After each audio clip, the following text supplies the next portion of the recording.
कहानी जो सीख बदल दे। एक राजा था, उसका नाम रामधन था।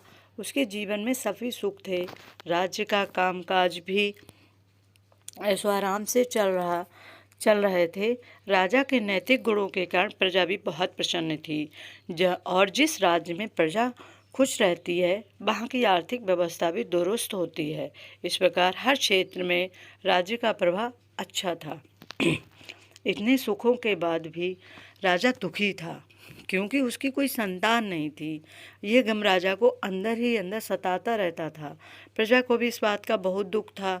वर्षों के बाद राजा की ये मुराद पूरी हुई और उसे एक पुत्र की प्राप्ति हुई। पूरे नगर में कई दिनों तक जश्न मना। नागरिकों को राज महल में दावत दी गई।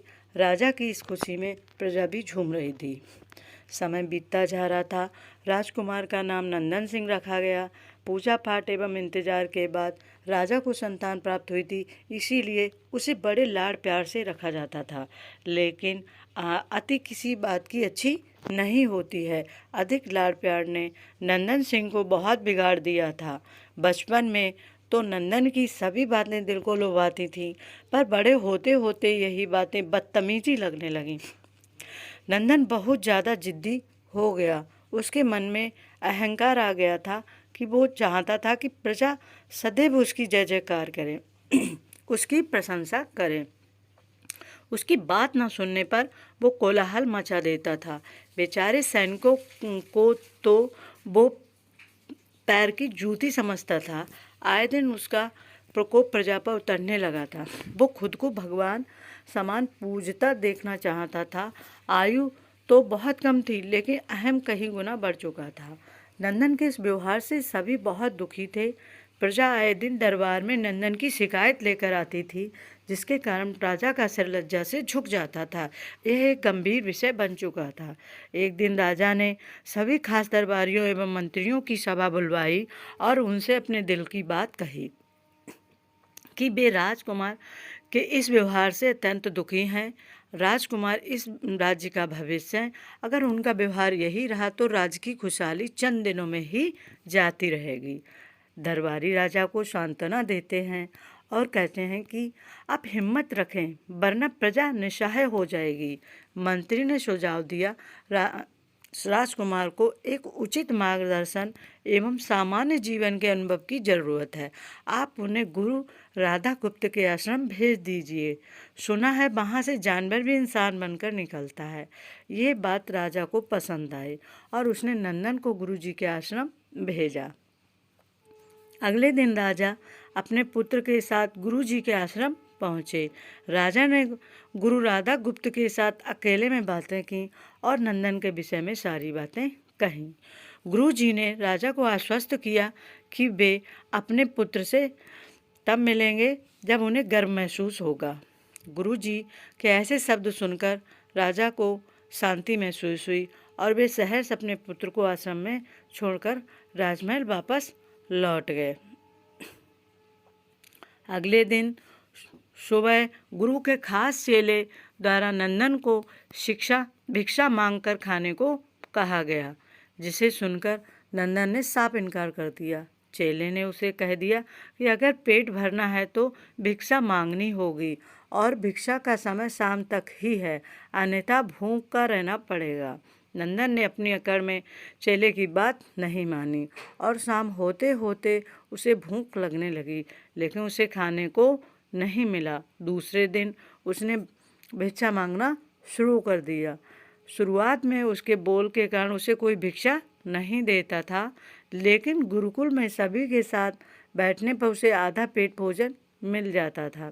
धीरे धीरे उसे मीठे बोल का महत्व समझ आने लगा और करीब 1 महीने बाद नंदन को भरपेट भोजन मिला, जिसके बाद उसके व्यवहार में बहुत से परिवर्तन आए। इसी तरह गुरुकुल के सभी नियमों ने राजकुमार में बहुत से परिवर्तन किए, जिसे राधा गुप्त जी भी समझ रहे थे। एक दिन राधा गुप्त जी ने नंदन को अपने साथ सुबह सवेरे सैर पर चलने को कहा। दोनों सैर पर निकल गए। रास्ते भर बहुत बातें की। गुरुजी ने नंदन से कहा कि तुम बहुत बुद्धिमान हो और तुमसे बहुत अधिक ऊर्जा है, जिसका तुम्हें सही दिशा में उपयोग करना आना चाहिए। दोनों चलते चलते एक सुंदर बाग में पहुंच गए, जहां बहुत सुंदर सुंदर फूल थे, जिनसे बाग महक रहा था। गुरुजी ने नंदन को बाग से पूजा के लिए गुलाब के फूल तोड़ने को कहा। नंदन झट से सुंदर सुंदर गुलाब तोड़ लाया और अपने गुरु के सामने रख दिए। तब गुरुजी ने उसे नीम के पत्ते तोड़कर लाने को कहा। नंदन वो भी ले आया। अब गुरुजी ने उसे एक गुलाब सूंघने दिया और कहा, बताओ कैसा लगता है। नंदन ने गुलाब सूंघा और गुलाब की बहुत तारीफ की। फिर गुरुजी ने उसे नीम के पत्ते चखकर उसके बारे में कहने को कहा। जैसे ही नंदन ने नीम के पत्ते खाए, उसका मुंह कड़वा हो गया और उसने उसकी बहुत निंदा की और जतर कतर पानी पीने ढूंढने लगा। नंदन की यह दशा देखकर गुरुजी मुस्कुरा रहे थे। पानी पीने के बाद नंदन को राहत मिली। फिर उसने गुरुजी से हंसने का कारण पूछा। तब गुरुजी ने उससे कहा कि जब तुमने गुलाब का फूल सूंघा तो तुम्हें उसकी खुशबू बहुत अच्छी लगी और तुमने उसकी तारीफ की, लेकिन जब तुमने नीम की पत्तियां खाई तो तुम्हें वो कड़वी लगे और तुमने उसे थूक दिया और उसकी निंदा भी की। गुरुजी से नंदन को समझाया, जिस प्रकार तुम्हें जो अच्छा लगता है तुम उसकी तारीफ करते हो, उसी प्रकार प्रजा भी जिसमें गुण होते हैं उसकी प्रशंसा करती है। अगर तुम उसके साथ दुर्व्यवहार करोगे और उनसे प्रशंसा की उम्मीद करोगे तो ये कभी दिल से नहीं कर पाएंगे।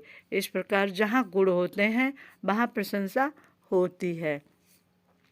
नंदन को सभी बातें विस्तार से समझ आ गई हैं और वो अपने महल लौट जाता है।